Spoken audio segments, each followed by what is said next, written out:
Lorsqu'on parle de groupe sécurité, qui est un organe important dans le chauffe-eau.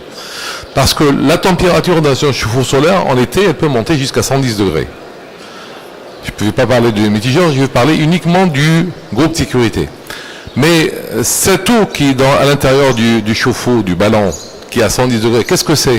Est-ce que c'est de l'eau pure, H2O? Non, c'est pas une eau pure, c'est un produit chimique, en fait. C'est un liquide qui est plein d'autres composants, des minéraux et surtout du calcaire. Et l'élément le plus embêtant, c'est cette teneur en calcaire, cette dureté qui est très élevée dans nos eaux. Et ce calcaire il devient solide à 51 degrés et s'incruste partout, y compris dans le groupe sécurité qui est censé protéger le ballon. Alors,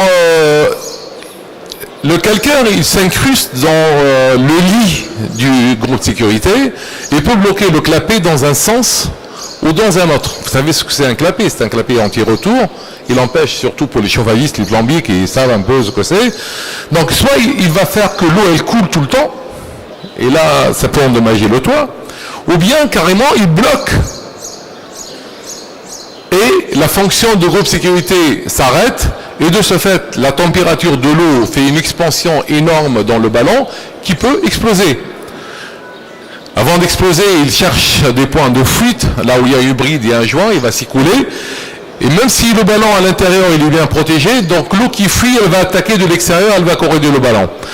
Donc on ne procède pas systématiquement lorsqu'on est, c'est pour ça qu'on insiste sur la maintenance. Une fois par an, au moins, on n'insiste pas sur le changement du groupe sécurité. Il suffit tout simplement d'ouvrir le groupe sécurité. Il y a des visseries en plastique et d'enlever l'incrustation du calcaire. Donc ça, c'est un point très important pour éviter que le ballon n'explose ou il coule tout le temps. Lorsqu'il bloque aussi dans le sens où il bloque le clapet, il y a la nuit un retour de thermosiphon la nuit. À 5 heures du soir, vous avez un ballon plein d'eau chaude et le lendemain matin, il se réveille, il ouvre le robinet, il n'y a pas d'eau chaude. Pourquoi? Parce que l'eau qui était dans le ballon, elle est retournée dans le capteur qui est froid la nuit, il va refroidir, donc ça va faire une circulation inverse du thermosiphon. Et donc là, c'est aussi ce petit organe qui est très important à contrôler. Le mieux, c'est d'utiliser des groupes sécurité, non pas en laitant, parce que la majorité des groupes sécurité, bon, il y a une marque importante qu'on connaît, c'est pas la peine de dire la marque, mais ils font des groupes sécurité de toutes sortes. Soit le lit vient en laitant, il est très rêche, très rugueux à l'intérieur, donc il y a l'incrustation, elle est facile, soit il y a des groupes sécurité qui sont en inox, qui font que l'incrustation, elle n'est pas possible rapidement, et surtout la position du groupe sécurité, il faut le positionner en vertical pour empêcher la stagnation de l'eau dans le lit du groupe sécurité. Rien que ce détail du groupe sécurité, il y en a tellement d'autres de problèmes qu'il faut faire attention que le groupe de sécurité soit de bonne qualité et puis l'entretenir de temps en temps. Nous avons des moyens de fabrication qui sont de la soudure ultrason, tout ce qu'il faut pour faire un chauffe-eau. Il y a 7000 m² de bâtiment. Et donc, nous exportons jusqu'en Afrique du Sud. On est actif sur le Maroc depuis pratiquement 30 ans. On fabrique pour toutes les marques. On fabrique pour Sony Duval, on fabrique pour Saint-Zil, on fabrique pour... Alors, le marché du thermosiphon est peut-être pour les hôtels comme pour l'individuel, hein, donc il n'y a pas que l'individuel.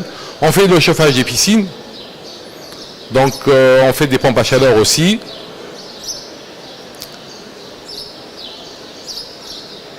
Donc voilà, nous avons une gamme de produits, la douche solaire, mais c'est pas ça ce dont je voulais parler surtout que pour que le chauffe-eau solaire se propage et se vulgarise, il est déjà bien propagé et bien vulgarisé au Maroc. Il faut certainement des aides et des subventions, mais il faut surtout un réseau d'installateurs qui soit près du client, partout, pour que le client ne souffre pas d'un problème quelconque en cas de service après-vente.